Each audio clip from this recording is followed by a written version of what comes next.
Yo, what's good, y'all? Welcome back to another episode of Infinite Takes. We are here on this Tuesday, so you know what that means, Monday Night Raw review. I really enjoyed this Monday Night Raw. Let's just get straight into it. Let's not waste any time reviewing this Raw. Show opens with Jey Uso basically, hyping himself up, telling himself it's time, it's time, it's time.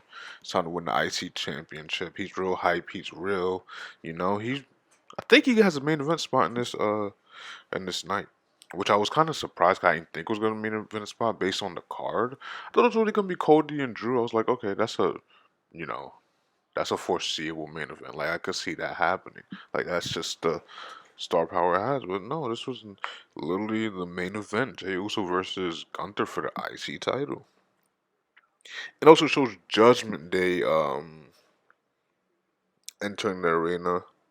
And then Michael says it's a big fight feel here tonight, and he's kind of right. There's a lot of moving parts and in a good way. I usually use moving parts in a bad way, but there's a lot of moving parts in a lot of these matches and segments and things that's building towards bigger things, not just Elimination Chamber, just building towards bigger things online. A little foreshadowing in some cases, but we'll get to that when we get there. When I knew like Drew and Cody wasn't the main event because they literally go on the first match of the night. And I was like, okay, either it's gonna be some interference or it's gonna be like a no contest that leads to like a tag team match for the main event, or it's gonna be some type of storyline thing that builds to that. And I guess I was right and also very wrong at the same time. Let's get into some of these match details. Cody knocks Drew to the outside, and then Cody goes for a dive, but Drew kind of stops him with a forearm. Like, right before they dive out to the ring, they hit him with a forearm. Pretty, pretty standard. As Drew's coming back in the ring, Cody hits him with like a dragon screw to like work on that leg. And then and then he locks in the figure four. But as he locks in the figure four, well, not as he, but after he locks in the figure four for a little bit, Drew end up reversing the pressure. Cody ends up Cody ends up getting to the rope to cause a rope break. Cody hits a disaster kick, which I'm not gonna lie. Like since he's came back, I haven't really seen him do that move too much. Like it's crazy because he's obviously like that's one of his like move sets that I grew up on, at least like watching old WWE. Like that was his move, and seeing him do it, I'm like, oh, he kind of brought it back. Cause I swear I really don't see him hit that move like that. Like anytime he's going for that move is usually the Cody Cutter, which love the Cody Cutter, but yeah, I like the disaster kick a little bit more just because it's a little bit more nostalgic. I don't know, Cody Cutter. It's just a RKO, athletic ass RKO, in my opinion. But he hits a disaster kick and then he hits the Cody Cutter. Drew hits a spine buster, and then I think he like goes for a pin. Like, oh yeah, he goes for like a jackknife pin, and then I think that's what it's called. He goes for like a jackknife pin. Then Cody kicks out, and then he transitions into a power bomb, which I thought was a pretty good sequence. Cody goes for no. Drew goes for a claymore. He reverses it with a super kick. Um, I think Cody tries to hit like a crossroads. I can't really remember, but I remember Drew trying to hit a future shock and then Cody reversing that into a pedigree. He loves that pedigree, doesn't he? It's funny. Pedigree is people's like setup move to their finisher now. Like it's Seth's setup move to his finisher. It's Cody's. Those only two people I could really think about that use that move. He tries for another Cody cut, and then he gets hit with a Glasgow kiss, and then Drew actually hits the future shock this time. Cause I swear he just goes for the future shock just for it to get reversed every time. And then Cody hits a fucking insane Cody cutter, like from the top rope. Like he went from the second to the top, and then he just, phew, I love that one. That's when you see him like that's a 2K ass move in a good way. 2K ass move, bro. And it's like right after he hits that insane Cody cutter, Jimmy runs down, and at this point, I was like, "Oh, this is what this is gonna be." I'm like, "Oh, this might be like a no finish for like a tag team, right? Like for a tag team match, like later on in the night." Nah, I was wrong again. So Jimmy comes down. Jimmy runs down, runs on an apron. Cody knocks him down. Cody goes for crossroads, and then as I notice this, I'm like, oh, he's too near to the ropes. This is going to be that same finish from WrestleMania. And then Solo comes. I guess the ref was distracted because Jimmy got knocked down. Don't know why he cares that much about Jimmy, but yeah, he goes to the crossroads on Drew, and then Solo spikes him, and then Drew hits a Claymore for the win. So that's a bloodline interference right there, if I ever seen it. Pretty I'm not gonna lie, I didn't see that coming. Like, do I like it? In a sense, yes. But also in another sense, not at all. Because we don't really need that. But I kinda like it. It's definitely okay with me. Like, it's not something that's like story ruining for me. Or like why the hell are you doing this? It's just like I get it. I get it. Andrade has a return promo. He basically just says, this is his destiny. Like his grandfather was in wrestling, his father was in wrestling, his uncles, and even his wife family is also in wrestling. So he's like, this is my destiny, and he basically just pulls out that very cool looking mask. You know, the silver one that I like a lot. Um, and he dubs himself Andrade El Idolo, which go ahead and just bring your good stuff back, bring all the nice stuff. He is backstage in the trainer's room receiving attention for his spiked throat, and Adam Pearce walks in. He says, "Are you okay?" Blah blah. I'm definitely gonna find those two, like find them a hefty price. Cody basically said, "Yeah, yeah, I'm fine. Don't worry about it." And then Seth walks in, takes his glasses off, looks at him, kind of like pats him on the knee twice, and just walks out. No words between the two. Just I told you. Which that's the reason I kind of like it because it's not just like Seth is not like I wish I could help or Cody's not mad like why didn't you help? It's more like it's kind of a callback to the promo last week where he's like yeah, like I told you this was gonna happen again, and if you don't get help or you don't even the odds somehow, this is gonna be a WrestleMania, bro. That's what it is. And it's time for the last chance battle royal. I'm gonna be real honest with you. This was you can't have a match like this and have no real star power. The biggest people in this match I remember seeing is Zoe Stark, Shayna Baszler, Natalia, Chelsea Green, Raquel Rodriguez. As that's a big surprise. She returns, but it's like those people just like there's no star power. And Raquel, and I'm just gonna say it, Raquel ends up winning it. There's no really interesting spots. I guess you could say the last spot where Raquel ends up eliminating a lot of people. Like she basically dominated that entire match. I'm not gonna say she eliminated everybody, but she eliminated a good portion of the people in that match. And yeah, I just didn't really like it. I'm gonna be honest with you. There's an R-Truth interview. Um, you guys know I'm pretty done with this Judgment Day R-Truth shit. Uh, it's run its course. It's been well over a month now.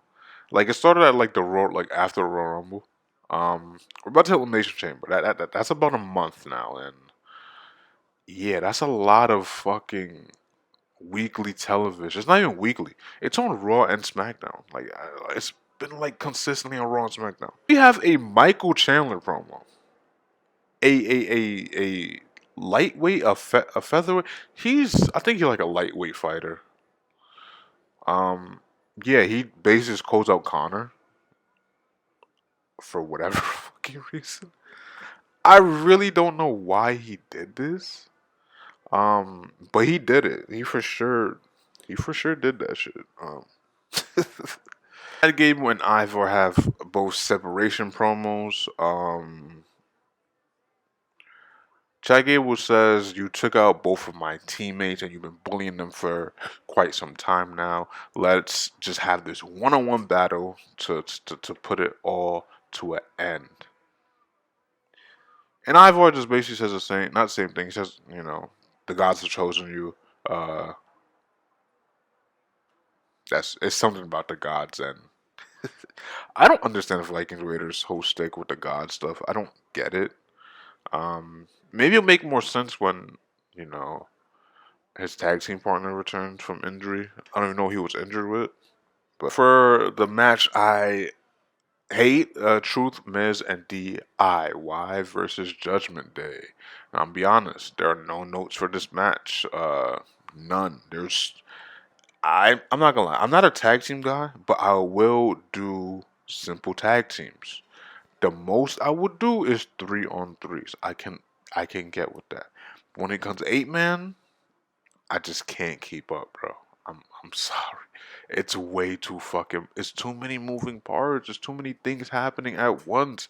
And I'm just like, I don't get it. And I really don't want to get it either. I don't want to. After there's like 8 people in one match, nah, bro. What are we doing?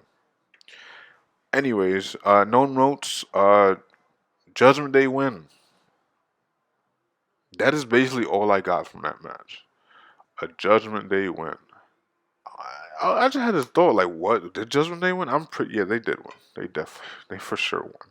Oh yeah, I missed the part. It was a Rhea and Nia Jax interview too in there. Um, it was another nothing ass point of having this. I didn't really understand why they did this. It just didn't make sense to me. Jimmy has another backstage interview. He is having these at a weekly at this point. He's having more backstage interviews than he is winning matches. This is crazy. He says he has to hit the pause button on this Drew situation before he becomes more obsessed with it by the minute. And with that, it seems like he's gonna like this is the direction I'm seeing him going. Like he wants to be in that. He keeps reading, "I'm a contender. I'm gonna be a champion." And the more he drifts further away from getting to that point, he's going to slowly become more frustrated and turn. And at that point, he's gonna want to do whatever he can to be a champion or a contender, and whatever that means for him. Like at that point, he's gonna do whatever it takes. So it's like so he can fill on his promise. That's the way I see it going. Um, when does he do this? Maybe Elimination Chamber.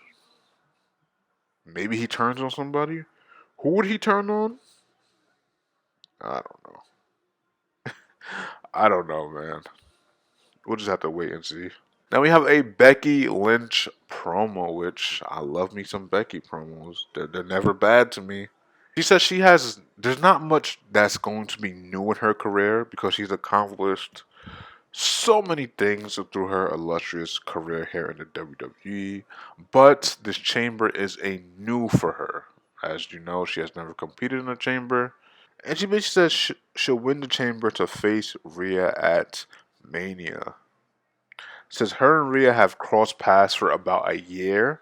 They have had encounters, but never had like an actual match, which I believe they never fought before. I could be wrong about that, but it could be true. And she said that the man versus mommy is a main event waiting to happen. It just has money over it, and I'm agree. That's just a money main event, like just the mommy versus the man. That's just good. That's definitely a main event as like thing. That's definitely night one main event for sure. That's night one main event. For the past year, she's been fighting anybody and everybody, and elevating the division while being her best self. But she said with her being her best self, everybody else has been elevating too. Like so, it's like it. I don't know. That kind of evens it out. Like I've been getting better, but also with me getting better, I'm making everybody better. So is everybody the same playing field? I don't know. That it confused me, but I kind of understand what she was trying to say. Liv comes out, which here we go. I don't hate Liv, but she basically says she doesn't care who the best is. She cares about her revenge, because this is about her revenge. And then she reminds everybody that she is one of the last people to beat Rhea Ripley in a match. So this is personal for her because if y'all forgot, she's just reminding everybody of the past. She was once tag team partners with Rhea Ripley, and she says they were good tag team partners. I don't really know they were tag team champions. I don't remember she said that, but maybe she did. Yeah, she said they were better than good, like just good tag team partners. They were great tag team partners. They were a great team. And then Rhea turned on her, and then she said she found success in a new partner in Raquel Gonzalez or Rodriguez, whatever her last name is. She found success in teaming with Raquel, where they became two-time tag team champions. But Rhea basically took out both of them. She basically injured Raquel's arm. I remember that feud they were having, and then she basically took out Liv Morgan, separated her shoulder. She was out for 6 months. She took 6 months from my career when she said she was at the peak of her career, which I if that's your peak, you shouldn't be in this match. Be honest with you, you should not be in this match. And then Raquel comes out pretty on time, and she basically tells both women that you guys are basically focused on Rhea when you guys don't even know who the winner is going to be. For all we know, Elimination Chamber, Nia could win. And she's absolutely right. I'm glad someone said that because throughout both of these women's promos, they have not mentioned Nia Jax one time. And spoiler alert, nobody's gonna talk about Nia for the rest of this match. And as you can see, there's gonna be a recurrent a theme here of all the women just coming out and just saying they're making statements. Then Naomi comes out and basically says she came back.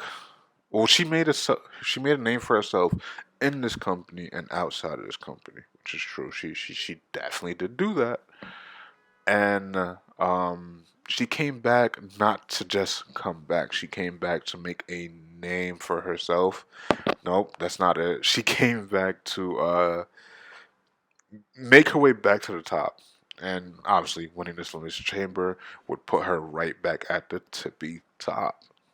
Tiffany Stratton comes out, says nobody cares about the past.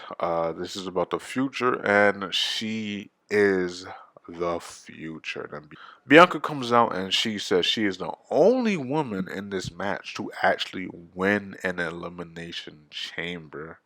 So she knows what it takes to win, and she plans on staying undefeated in the chamber, which that's a good point. That's a very, very good point. I didn't even think about that because it's either these women have never been in a chamber or they never won a chamber. And I think Naomi been in like maybe one other chamber. So it's like I don't think any of these women been in a chamber. Maybe Raquel. No, Liv was definitely in the chamber before. A brawl basically breaks out. The women start fighting each other. Tiffany is fighting Liv. Bianca is fighting Becky. Raquel is fighting Naomi. And then out of nowhere, Nia Jax appears. And she basically takes out everybody. That's just it. She takes out everybody. Yeah, she looked really good in this. This made her look very strong. She took out all 6 competitors of the Elimination Chamber. She just took them out. A Gunther promo for his match later with Jay. Gunther ends up saying that Jay has a match of his lifetime tonight against him, facing him for the. I'm not making any sense in my facing him for the IC championship. Says he is the greatest IC champion of all time, which is statistically correct, and I believe so. He's pretty fucking good, and tell Jay he's gonna have to keep on dreaming, cause there's no way in hell he's beating him tonight. That's what he basically told him. Nakamura basically tells Sammy that fighters have to fight to be contenders. It basically tells him that his pity party, people feeling sorry for him, that's not gonna make you a contender. Which he's right. I mean, it's not even that he's just complaining. He's doing a lot of complaining with like no winning, which was like not a good combo. And he said since he's an underdog, he's going to make him into that underdog. He's gonna keep him there, and then he's gonna show all the people that you thinking you a contender, you're just a pretender. Once again, these promos are done in Japanese, which I fucking love. It makes things just a lot better when they do it like that. Now we are here, Gable versus Ivar, which a match that is usually good. Ivar's on the top rope. Gable hits like a rolling heel kick to like take him down, knock him on the outside, which was fucking cool. Ivar ends up powerbombing Gable on the barricade. Ivar then hits a tiger bomb inside the ring. By the way, they're inside the ring at this point. Ivar goes for a high leg sweep, and then his his foot kind of, or his leg rather, gets caught on the top rope, and Gable hits a chop block to take that leg out to start working on that leg. Gable rolls him up, ends up transitioning into an ankle lock, which was a pretty cool, move. I like seamless transition moves. That's why I like technical wrestlers, honestly, because they always, most of them are usually good at doing just that. Ivar ends up like taking him to the outside. Somehow they end up getting on the outside. Uh, he tries to crossbody Gable into the LED board where the apron is, and ends up missing. That was a pretty funny spot. That's why I said that usually those spots where he does like the crossbody in like a seated area like the apron or something, he usually misses. Which, but it looks cool though. Ivar hits like a seated senton, Rey Mysterio style, which looked fucking insane, bro. It looked super duper insane. And, Ivar tries to hit a dude salt. He misses. Gable then hits like a deadlift German. Is that what Chaos Theory is? Or is Chaos Theory the one with the ropes when he does like a rolling one. I don't know. Anyways, he hits like a deadlift German and then goes for a moonsault, pins him, kicks out at 2, but as he kicks out, he transitions to ankle lock for the win. That's a pretty fucking good match. Pretty entertaining match. High level. This probably puts Gable maybe up there for like maybe a IC title match around WrestleMania. We can hope for that. Or maybe it might be a multi-man IC title match again. Who knows? McIntyre is backstage with a interview. Cody is on a run of his lifetime, and he is only the second person to beat Cody since he came back, which is true. You know who the first one is? I believe Brock Lesnar. I believe so. Like not like I'm thinking about it. It really is Brock Lesnar, and he really couldn't say who was the first one. Even though if he was to say that would have been a very credible name, but allegations and whatnot, you can't really speak on that man's name. He basically acknowledges what Solo and Jimmy did with the assist tonight, if you want to call it that. But he says he wanted to attack him, but that would be selfish of him, which I didn't really get that. Cause I didn't really understand that part. He basically said he just beat Cody tonight, and he's going to go on to SmackDown to beat LA Knight, and he's gonna go fly across the country to Australia to win the Elimination Chamber, and then he's gonna go to WrestleMania to. Did I say WrestleMania twice? I don't know. I did. That's in my head twice. But he's gonna go to WrestleMania to win the World Heavyweight Championship. A pretty good outline for him. Like I kind of understand why he said it's selfish because uh maybe not selfish I would say, but I don't know. I don't know what that is, but him laying it out, they said like I'm focused right now. That's what I could say. Like I'm focused right now, and he's like just lasered in on like, listen, I have goals to accomplish, and I can't really let you guys get in the way of that right now. New Day versus Imperium is basically set up for next week, and then Sammy and Nakamura is also set up for next week. By the way, New Day versus Imperium is a street fight. And we are here at the main event, which is Jay versus Gunther, which was a very, very entertaining match for me. Gunther basically manhandles Jay in the first like quarter of this match, as you know, the match starts and he's just lighting him up with chops in the ring, out the ring. Hits like a couple back breakers on the barricade, and then like one on the apron. I'm like, he's dominating him right now. Is this gonna be a squash? Jay has a couple, a little bit of momentum, but every time Jay's like getting momentum in this match, Gunther lights him up with some chops. This is like it's like when you fight Gunther for real, he's gonna let you feel them fucking chops, bro. I love that. Match kind of goes on for a little bit longer, and this sequence was kind of insane to me. Uh, I forget what happened to set this up. He hits a spear to Gunther. Gunther then kind of like rolls to the apron. Then he hits a spear on the apron, and then he hits another one outside, and then he hits a fourth fucking spear to and then he follows up with a splash, right? And you might think, wow, four spears plus a splash. This is like done deal. And then that's what everybody else thinks too. Me included. He goes for one. He goes for like you hear the count. It goes one, and then like in the middle of like when it's about to go to 1 to 2, you just hear the bell ringing like continuously. And this is not like a hey disqualification, hey something happened. This is like an annoyingly amount of continuous bell rings. Then it just pans over there and just a guy in the hood just is like, oh, guy in the hood. Wonder who this could be. Wonder who this could be. And it just continues ringing, and then it's Jimmy. Jimmy is ringing the bell continuously. Jay is sitting there very confused, looking at Jimmy like, "What are you doing? What are you doing here? I thought you were kicked out."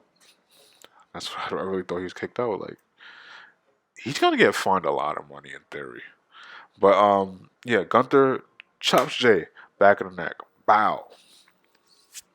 And then he gets a sleeper in, but Jay rolls him up while still in the sleeper. 1 2, kick out. And, he super kicks Gunther.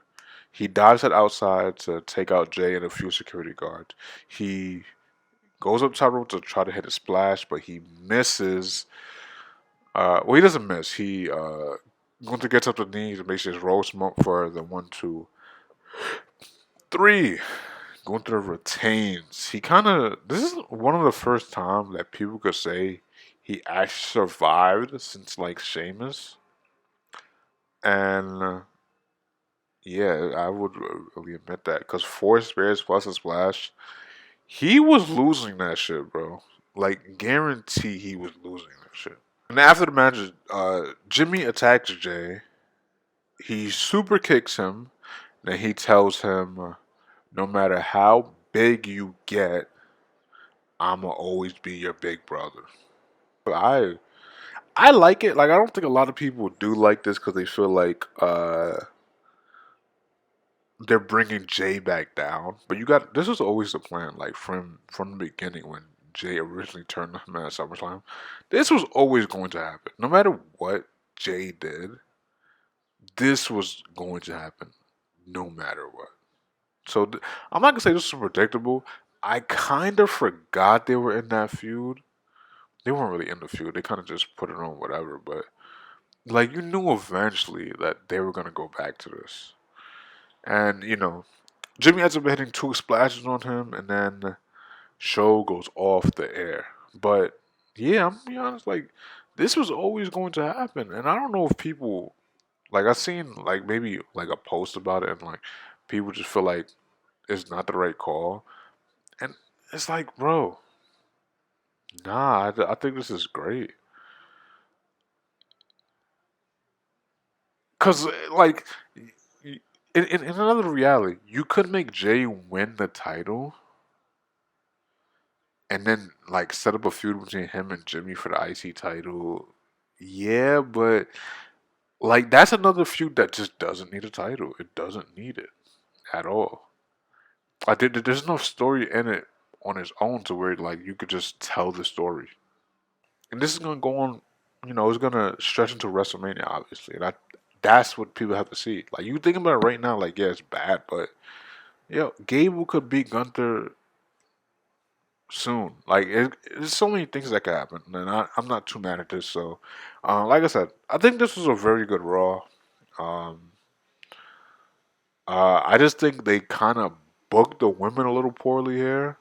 As the women had one match, it wasn't a good match, and they had basically two promos, and it wasn't two good promos.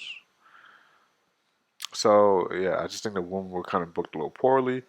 I mean, they gave them time at least, but it wasn't good promos. So yeah, that's gonna do it for me. If you did enjoy, please be sure to subscribe to the channel, leave a like, tell me what you thought in the comments. Yeah, that's gonna do it for me. See you guys next time. Peace.